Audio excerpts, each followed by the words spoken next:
नमस्कार, मैं हूं आलोक जोशी और आप देख रहे हैं माइंड योर बिजनेस। और माइंड योर बिजनेस में आज खबर है क्या? मुट्ठी।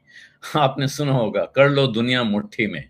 ये जब रिलायंस कम्युनिकेशंस लॉन्च हुआ था तब का नारा था। और इसको धीरूभाई अंबानी के नाम पे सामने रखा गया था कि ये रिलायंस ग्रुप के फाउंडर धीरूभाई अंबानी का सपना है कि दुनिया मुट्ठी में कर ली जाए।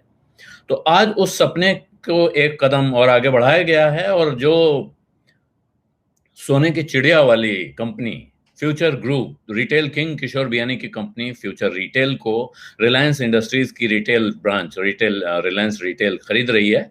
ये अनाउंसमेंट आ गया है। तो एक तरह से फ्यूचर ग्रुप भी अब गया रिलायंस की मुट्ठी में। इसी पे आज बात करेंगे, क्या हुआ है, रिलायंस को इससे क्या फायदा होगा, क्या फ्यूचर ग्रुप के लिए फायदे का सौदा है, और हुआ क्या फ्यूचर ग्रुप को कि रिटेल किंग किशोर बियानी को अपना फ्लैगशिप बिजनेस यानी बिग बाजार भी बेचना पड़ रहा है। इससे पहले एक बार वो अपना कारोबार का काफी बड़ा हिस्सा बेच चुके हैं। उसके बावजूद वो दोबारा क्यों संकट में आ गए, ये भी एक रहस्य का विषय है। और इस वक्त इस सौदे से किसको किसको फायदा होने वाला है और हमको आपको इस सौदे पे क्यों नजर रखनी चाहिए, इस पे बात करेंगे। लेकिन उससे पहले एक आग्रह करूंगा कि अगर अभी तक आपने मेरा यूट्यूब चैनल वन आलोक जोशी सब्सक्राइब नहीं किया है तो इसको सब्सक्राइब करना ना भूलें, साथ में घंटी भी बजा दें यानी नोटिफिकेशन आइकॉन दबा दें, ताकि आपको खबर मिल जाए जब कभी मैं नया वीडियो डालूं या जब मैं लाइव आऊं। इस वीडियो को लाइक भी कीजिए और अपने दोस्तों के साथ शेयर भी कीजिए। और सत्यहिंदी.com पर अगर आप इसे देख रहे हैं तो इसके डिस्क्रिप्शन बॉक्स में एक लिंक है जहां सत्यहिंदी.com की सदस्यता योजना की पूरी जानकारी है। सत्यहिंदी.com एक अभियान है सच की आवाज को लगातार बुलंद रखने का।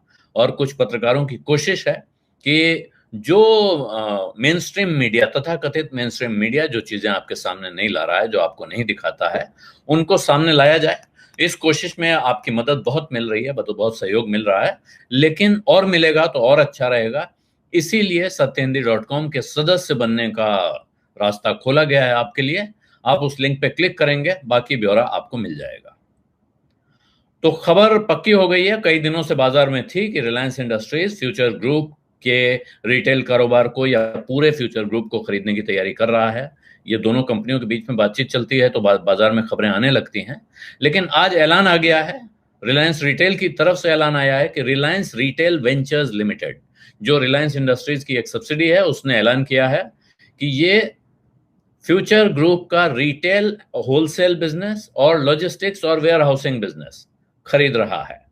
और इसको कुल मिलाकर 24,713 करोड़ रुपए में खरीदा जाएगा। और इसके अलावा जो कंपनी करने जा रही है कि वो उनकी रिटेल एंड होलसेल अंडरटेकिंग है फ्यूचर ग्रुप की, जिसको अभी वो फ्यूचर एंटरप्राइजेस कहते हैं। अभी पहले फ्यूचर ग्रुप अपनी कई कंपनियों को फ्यूचर एंटरप्राइजेस लिमिटेड में मर्ज करेगा और उसके बाद वो फ्यूचर एंटरप्राइजेस में रिलायंस की कंपनी है, Reliance retail and fashion lifestyle limited, RRFLL, जो रिलायंस रिटेल वेंचर्स लिमिटेड की होली ओन्ड सब्सिडरी है। ये उनका रिटेल और होलसेल का कारोबार खरीदेगी। जो लॉजिस्टिक्स और वेयरहाउसिंग का कारोबार है फ्यूचर ग्रुप का, उसको रिलायंस रिटेल वेंचर लिमिटेड सीधे खरीदेगा। और इस तरह रिलायंस जो RRFLL है, Reliance retail and fashion lifestyle limited, वो फ्यूचर एंटरप्राइजेस लिमिटेड के प्रेफरेंशियल इशू में एक प्रेफरेंशियल इशू आएगा जिसमें वो 1200 करोड़ रुपए का इन्वेस्टमेंट करेगा, प्रेफरेंशियल इक्विटी शेयर्स का इशू, जिसमें 6.09% यानी मर्जर के बाद की 6.09% इक्विटी रिलायंस की इस कंपनी RRFLL के पास चली जाएगी। इसके अलावा 400 करोड़ रुपए का इक्विटी वारंट्स इशू होंगे, जो 75% का बैलेंस पेमेंट करने के बाद मिलेगा। और उससे RRFLL उसके ऊपर 7.05% यानी 6.09 और 7.05% फ्यूचर एंटरप्राइजेस का ये मिलाकर खरीदेगा।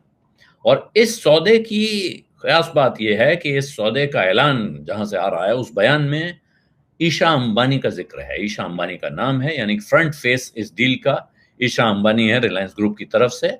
ईशा अंबानी मुकेश अंबानी की बेटी हैं, आप जानते हैं। और वो एक दूसरे बड़े उद्योगपति पीरामल साहब की बहू हैं। तो लेकिन वो रिलायंस रिटेल वेंचर, इसके साथ साफ हो रहा है कि रिलायंस ग्रुप के अंदर भी अगर आप देखें तो जो उनका जियो का कारोबार है वो उसके फेस अब आकाश अंबानी दिखाई पड़ रहे हैं और रिटेल कारोबार की फेस ईशा अंबानी। और इनका कहना है कि अब हम बहुत खुश हैं इस सौदे से और इसके साथ हम फ्यूचर ग्रुप के बहुत जो मशहूर फॉर्मेट और ब्रांड्स हैं उनको हम एक नया घर, एक तरह से रिलायंस ग्रुप अब उनका एक नया घर होगा और इसके साथ हम उनका बिजनेस इकोसिस्टम भी बरकरार रखने की कोशिश करेंगे जिन्होंने इस देश में मॉडर्न रिटेल को बढ़ाने में एक महत्वपूर्ण भूमिका निभाई है। ईशा अंबानी का यह भी कहना है कि हम उम्मीद करते हैं कि हम रिटेल इंडस्ट्री का जो ग्रोथ मोमेंटम है, अभी तक जो ग्रोथ की रफ्तार रही है उसमें, उसको हम बरकरार रखेंगे।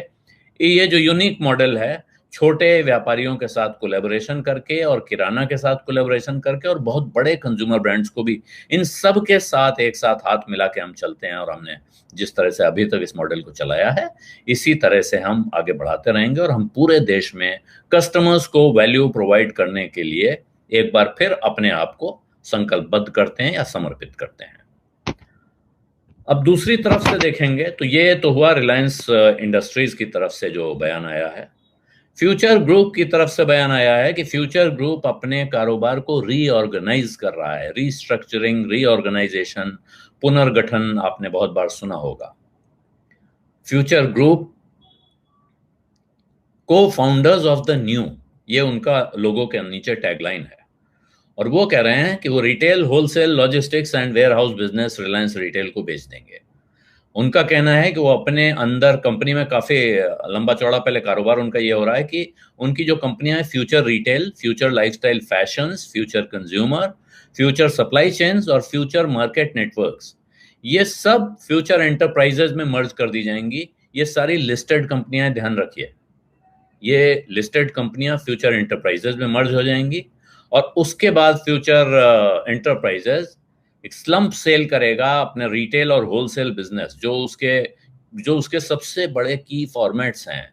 बिग बाजार, जो आप जानते हैं रिटेल का पहला बड़ा नाम है इस देश में, बिग बाजार। पहला पेंटालून था, वो भी किशोर बियानी की कंपनी थी। तो पेंटालून रिटेल उन्होंने आदित्य बिरला ग्रुप को बेची है कुछ साल पहले और अब वो बिग बाजार रिलायंस ग्रुप को बेच रहे हैं।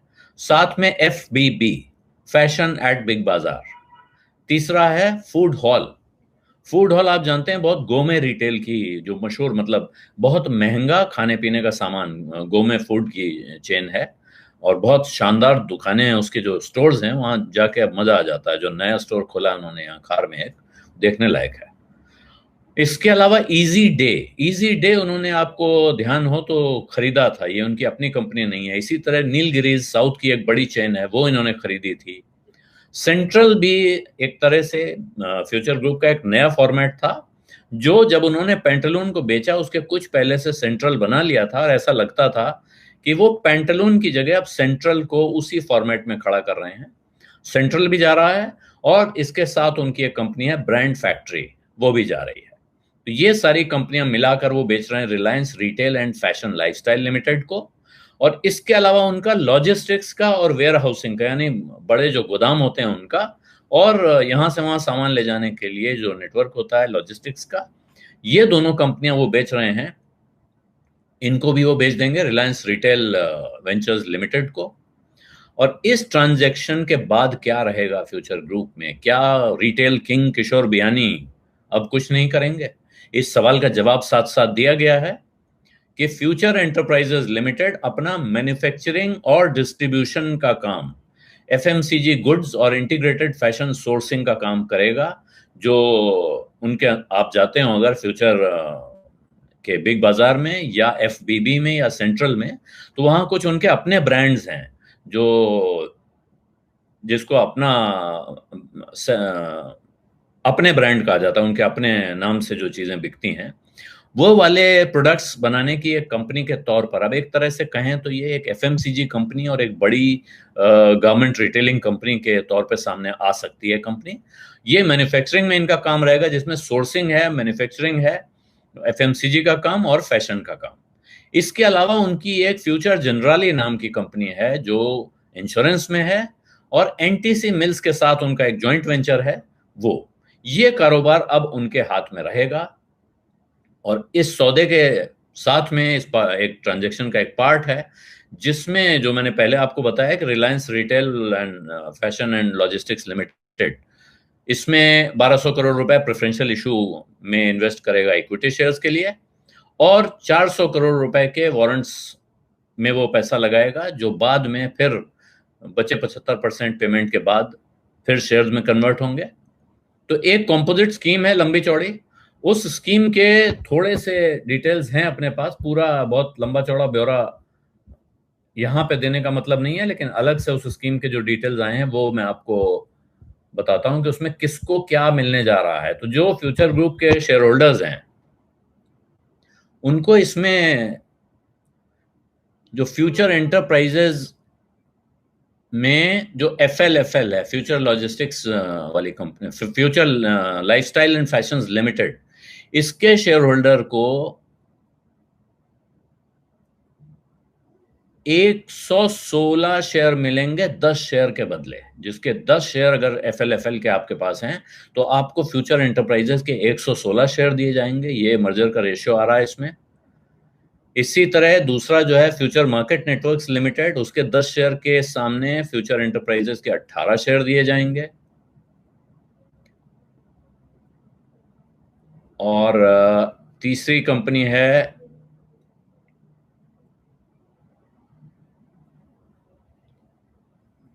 FRL, future retail limited. Future retail limited के 10 शेयरों के बदले में फ्यूचर एंटरप्राइजेस के 101 शेयर मिलेंगे। और एक कंपनी और है future market network limited. Future market network limited के 8 शेयर हो गए हैं, फ्यूचर एंटरप्राइजेस के, फ्यूचर लाइफस्टाइल लिमिटेड के, और आपका एक कंपनी और बच रही है जिसका जिक्र यहाँ है, लेकिन मैं आपके सामने उसको ले आऊं पहले। ये क्या,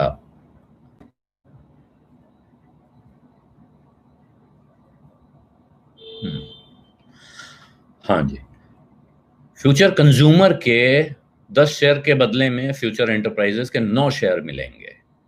फ्यूचर लाइफस्टाइल फैशन लिमिटेड के 10 शेयर के बदले में फ्यूचर एंटरप्राइज के 116 शेयर मिलेंगे। फ्यूचर रिटेल के 10 शेयर के बजाय फ्यूचर एंटरप्राइज के 101 शेयर मिलेंगे। और फ्यूचर सप्लाई चेन के 10 शेयर के बदले में 131 शेयर। इसमें सबसे कीमती कंपनी फ्यूचर सप्लाई चेन दिखाई पड़ रही है इसके हिसाब से।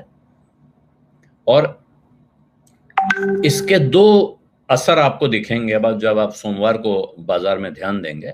तो वो कंपनियां जिन्होंने फ्यूचर ग्रुप को लोन दे रखा है, जिन बैंकों से लोन लिया हुआ है, उन पे असर पड़ेगा, फ्यूचर ग्रुप के शेयर्स पे असर पड़ेगा, और रिलायंस इंडस्ट्रीज के शेयर्स पे। ये ध्यान दीजिए कि ये रिलायंस रिटेल लिस्टेड कंपनी नहीं है, फ्यूचर एंटरप्राइजेस लिस्टेड कंपनी है। ये रास्ता भी हो सकता है, मैं इस बारे में विश्वास के साथ नहीं कह सकता हूं, लेकिन ये संभावना हो सकती है कि कल को इस रास्ते से रिलायंस अपने रिटेल बिजनेस को बिना IPO लाए लिस्ट कराने का रास्ता खोल दे। ये भी हो सकता है। और बिग बाजार का जो काम है वो आप फ्यूचर एंटरप्राइज का जहां तक सवाल है उसके बारे में कुछ बातें कहनी जरूरी हैं कि आखिर फ्यूचर एंटरप्राइज क्यों इस दशा में पहुंचा। किशोर बियानी इतना बड़ा रिटेल का कारोबार चलाते थे, क्या वजह है कि उनको ये धंधा बेचना पड़ गया? ये समझना मेरा ख्याल है बहुत जरूरी है। और वो समझना हमारे आपके लिए इसलिए भी जरूरी है कि हम ये भी सोचें कि क्या कर्ज कितना महंगा पड़ सकता है, उसका एक उदाहरण है ये। किशोर बियानी जी ने या फ्यूचर ग्रुप के प्रमोटर ग्रुप ने, जो प्रमोटर्स हैं उनका परिवार, उनके साथी लोग, उन्होंने मिलकर कर्ज लिया हुआ था और काफी कर्जा लिया हुआ था। और उस कर्जे के लिए उन्होंने अपना स्टेक प्लेज किया हुआ था। उनके जो शेयर्स है फ्यूचर एंटरप्राइजेज में, वो उन्होंने कर्ज रेहन रखकर कर्ज लिया हुआ था। और इसी वजह से जनवरी के महीने तक वो सब ठीक चल रहा था। ऐसा नहीं है कि वहां बिजनेस में कोई परेशानी तब थी या बिजनेस में परेशानी आज की तारीख में है। जनवरी के महीने तक सब कुछ ठीक चल रहा था, लेकिन जब आप शेयर को रख के कर्ज लेते हैं, और ये मैं उन लोगों को सावधान करना भी चाहता हूं इस जगह पे कि जो भी लोग शेयर को प्लेज करके कर्ज लेते हैं, जब शेयर का दाम अगर गिर जाए तो आपको और पैसा भरना पड़ता है या और शेयर रखने पड़ते हैं। और प्रमोटर के लेवल पर वो एक्सपैंड करने की सोच रहे थे। वो एक बार अपनी मुसीबत से निकल चुके थे, उन्होंने पेंटलून को बेच दिया था और उसके बाद उनको ऐसा लगता था कि अब हम दोबारा नए सिरे से इस कारोबार को खड़ा कर रहे हैं, तो हम एक्सपैंड करें। एक्सपेंशन के लिए उन्होंने कर्जा लिया हुआ था और ये एक्सपेंशन के लिए जो कर्जा लिया हुआ था उसके बाद कारोबार ठीक चल रहा था। लेकिन जनवरी में क्या हुआ है कौन बता सकता है? मैं नहीं कह सकता हूं कि बाजार के अंदर कुछ खेल हुआ है जिसमें उनके शेयरों के दाम अचानक गिरने शुरू हुए और वो तेजी से गिरने लगे, जिसकी संभावना कोई कारण नहीं है। उस वक्त की बैलेंस शीट देखिए, उसके कागज देखिए, ऐसा नहीं लगता, कारोबार में ऐसा कोई दबाव नहीं था कि इन शेयरों के दाम को गिरना था। लेकिन इसके बावजूद वो शेयर तेजी से गिरने शुरू हुए, गिरते चले गए, इतने कि आधे हो गए। जब आधे हो गए तो जिसने भी कर्जा दे रखा होता है शेयर प्लेज करके, वो कहता है और प्लेज कीजिए और लाइए।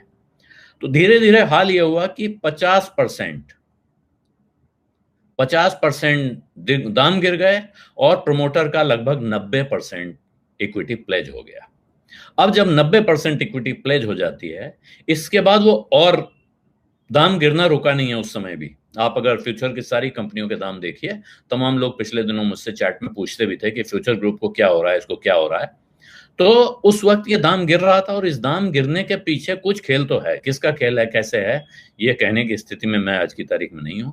अगर कल को कभी खुलता है, पता चलता है, तो सबको पता चलेगा। लेकिन वो जब इतना गिर गया तो अब क्या होता है कि अब आपके पास नया शेयर नहीं है रखने के लिए। पैसा अपने पास होता तो आप पहले ही चुका देते, तो कहां से लाएं? तो अब आपको अपने बिजनेस से, जो बिजनेस से आपकी कमाई आ रही है, महीने का पैसा आ रहा है, उसमें से उठाकर आपको वापस उसी कारोबार में लगाने के बजाय आपको वो पैसा कर्जे की किस्तें चुकाने में देना पड़ता है। इससे दबाव बढ़ता है। ये दबाव भी हो सकता है कि वो शायद कुछ करके कुछ समय तक झेल सकते थे, लेकिन इस मुसीबत के बीच में आ गया कोरोना का संकट। और जो कोरोना का संकट आया उसने एक तगड़ा झटका दे दिया। आपको पता ही है कि अचानक जब बाजार बंद होता है तो कैश फ्लो बंद हो गया। जब कैश फ्लो बंद हो जाता है तो फिर वो चुकाना मुश्किल हो गया उनके लिए। इससे मुसीबत बढ़ती गई और तब से ही मुझे लगता है कि ये बातचीत चल रही थी बाजार में, ये चर्चा थी कि ये किसी ना किसी को बेच देंगे। एक तरफ से आया था कि हम किसी विदेशी कंपनी को बेच सकते हैं और बहुत समय से चर्चा चल रही थी कि ये एक बार वॉलमार्ट के साथ बातचीत चल चुकी है, फिर कारफू के साथ चल चुकी है, फिर इधर अमेजोन का नाम बार बार चल रहा था कि अमेजोन के साथ जा सकते हैं। लेकिन ये कुल मिला के ये स्थिति आ गई कि अंत में अब बेचे बिना गुजारा नहीं था। ये स्थिति तो पक्के तौर पे थी और इसलिए आज की तारीख में उनको अब ये सौदा जो हो गया, इसमें भी एक तरह से किशोर बियानी के लिए ये सौदा खराब सौदा नहीं है, अच्छा सौदा है इस परिस्थिति में। क्योंकि उन्होंने अभी कंपनी के कुछ हिस्सा उनके पास बरकरार है, कुछ कारोबार उनके हाथ में रहेगा, थोड़ा उनके ऊपर कर्जा रहेगा, लेकिन उस कर्जे के लिए प्रेशर कम हो जाएगा चुकाने का।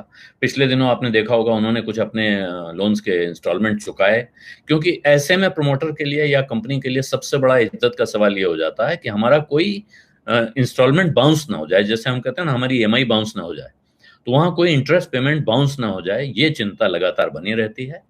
और अब ऐसा लगता है आगे, हालांकि ये खुलेगा, अभी तो इसमें सीसीआई की परमिशन और सेबी की परमिशन, तमाम परमिशंस लगेंगी।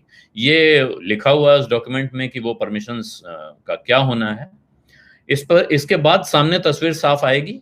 लेकिन अभी की स्थिति में दिख रहा है कि ये जो, और इसका अर्थ साफ है कि अब आप आने वाले समय में देखेंगे कि ये शेयर जब मर्ज हो जाएगा तब की बात अलग है, उसके पहले भी। अब आप, मुझे लगता है दबाव जब कम हो जाता है, एक तरफ से जो लोग भी इसको दबाने की कोशिश में हैं, प्रेशराइज कर रहे होंगे, अब वो दबाने की स्थिति में नहीं रह जाएंगे। जब प्रमोटर के पास अगर अपना पैसा होता है तब उसका शेयर पीटना बाजार में आसान नहीं होता है।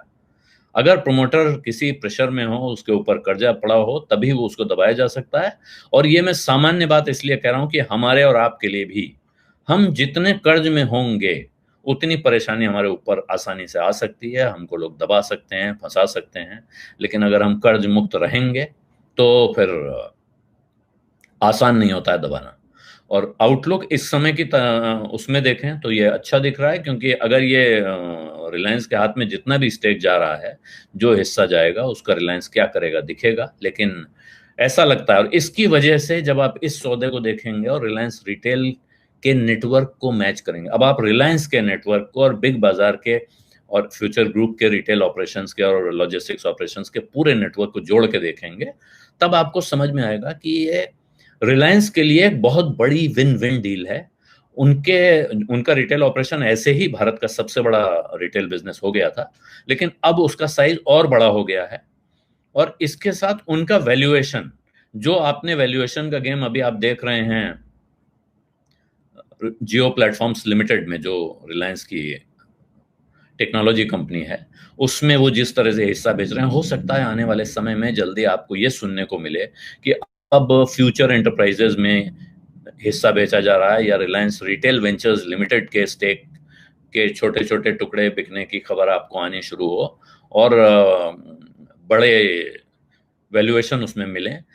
फ्यूचर ग्रुप की इस खरीद के साथ ही रिलायंस जो पैसा लगा रहा है, मेरी अपनी समझ है और कुछ जानकारों का भी कहना है कि रिलायंस रिटेल का वैल्यूएशन, रिलायंस रिटेल की हैसियत, उसका जो आंका जाएगा मॉनेटरी वैल्यू में, 8 से 10 गुना उसका वैल्यूएशन हो जाता है इसके खरीदने के साथ। इसलिए नहीं कि इसकी वैल्यू इतनी ज्यादा है, लेकिन कुल मिलाकर जैसे ही वो कंबाइन एंटिटी बनती है, दोनों बिजनेस मिलाकर उसकी जो हैसियत बनेगी इस कारोबार में, भारत के बाजार में, उस बाजार को आप देखेंगे तो आपको समझ में आएगा कि अचानक आप इस बाजार के बहुत बड़े प्लेयर हो गए। इसके साथ ही आपकी बार्गेनिंग पोजीशन बन जाती है। आप मैन्युफैक्चरर्स के साथ, दूसरी कंपनियों के साथ बार्गेन कर लेते हैं। दुनिया की बड़ी बड़ी कंपनियां इस देश में आना चाहती हैं, इस बाजार में पैर रखना चाहती हैं, तो आपसे बात करने आती हैं। ये उसमें मेरे हिसाब से वैल्यू बनेगी। और फ्यूचर का स्टॉक, आप कोई पूछ रहे हैं कि खरीदने का, तो मेरे हिसाब से देखिए फ्यूचर का स्टॉक भी इस सौदे के आधार पर कह रहा हूं कि खरीदने लायक है। रिलायंस का स्टॉक इधर लगातार मैं आपको कई बार कह चुका हूं, ये मैं वैसे वर्षों से कहता आ रहा हूं कि रिलायंस आप कभी भी खरीद सकते हैं जब चाहें। रिलायंस का शेयर खरीद कर लंबे समय में आप कभी नुकसान में नहीं रहते हैं। अगर आप यहां से नीचे जाता है, आपको लगता है वहां खरीदेंगे तो अच्छा रहेगा, लेकिन आप अगर एसआईपी करते हैं थोड़ी थोड़ी, वो आपको हमेशा फायदे में रखेगी, ताकि बाजार नीचे जाए तब भी आपके पास पैसा रहे, बाजार ऊपर जाए तब भी आपका थोड़ा थोड़ा इन्वेस्टमेंट होता रहे। इसलिए रास्ता मेरी समझ से अच्छा रास्ता है कि आप एसआईपी करते रहें, छोटे छोटे ट्रांचेस में खरीदें, बहुत बड़ा पैसा एक साथ कहीं भी लगाने की न सोचें। आप कह रहे हैं कि एक तरफ आप कह रहे हैं technology is the new oil, और दूसरी तरफ आप कह रहे हैं कि रिटेल ऐसा ही रहेगा। नहीं, ये रिटेल जो है ऑफलाइन और ऑनलाइन का एक बड़ा भारी कॉम्बिनेशन भी बन सकता है, ये भी सोचना चाहिए हमें। ये जरूरी नहीं है कि आप ऑफलाइन चलेंगे और ऑफलाइन दोनों एक साथ नहीं चल सकते हैं। ये भी हो सकता है कि आप ऑनलाइन ऑर्डर करेंगे और जो उसका मॉडल रिलायंस की रिलीज में लिखा हुआ है, वो छोटी किराना दुकान से, छोटे व्यापारियों से लेकर बड़े ऑर्गेनाइज रिटेल तक जा रहे हैं और बड़ी एफएमसीजी कंपनियों से भी हाथ मिला रहे हैं। तो वो कारोबार यूं भी चलता है ना कि अब आजकल मैं करता हूं, कई बार ऑनलाइन बुकिंग करता हूं किसी चीज की, और उसमें ऑप्शन आते हैं कि क्या आप अपने नजदीक की किसी दुकान से, 3 दुकानें आ जाती हैं कि इनमें से किससे आपका सामान, वहां अगर आपका सारा सामान मिल रहा है, आपने पंच कर दिया, वो सामान हमारे घर पे डिलीवर हो जाता है। उस दुकान से कोई जाता है, उस दुकान से उठाता है और मेरे घर पहुंचा देता है। उस दुकानदार का बिजनेस चल गया, मेरे घर सामान पहुंच गया। और एक तीसरी कंपनी है जिसने इसके बीच में मीडिएशन किया, उसने कहां से पैसा कमाया मुझे नहीं मालूम है। मैं दुकान पर जाकर जितने में खरीदता हूं उससे 1 आध रुपए कम में ही वहां सामान मिल जाता है। तो इस वक्त ये एक बड़ी डील है, एक बड़ा सौदा है, और रिवायत के मुताबिक ये ऐसे दिन अनाउंसमेंट हुआ है जब बाजार खुलने में अभी 1 दिन बाकी है, ताकि लोग सोच विचार कर सकें, कल भी अखबार भी पढ़ लें, देखें, सोचें, और उसके बाद फैसला करें कि उनको करना क्या है। मेरी राय है ये कि अच्छी खबर है, दोनों ग्रुप्स के लिए अच्छी खबर है। जिनका धंधा बिका है उनके लिए भी, और जिन्होंने धंधा खरीदा है उनके लिए भी। इसके साथ एक बार फिर आग्रह करूंगा कि इस वीडियो के लिंक अपने मित्रों परिचितों के साथ शेयर कीजिए, इसको लाइक कीजिए, और मेरे चैनल वन आलोक जोशी को अभी तक अगर आपने सब्सक्राइब नहीं किया है तो सब्सक्राइब कीजिए। अब बात यहीं खत्म करते हैं, इजाजत दीजिए, नमस्कार।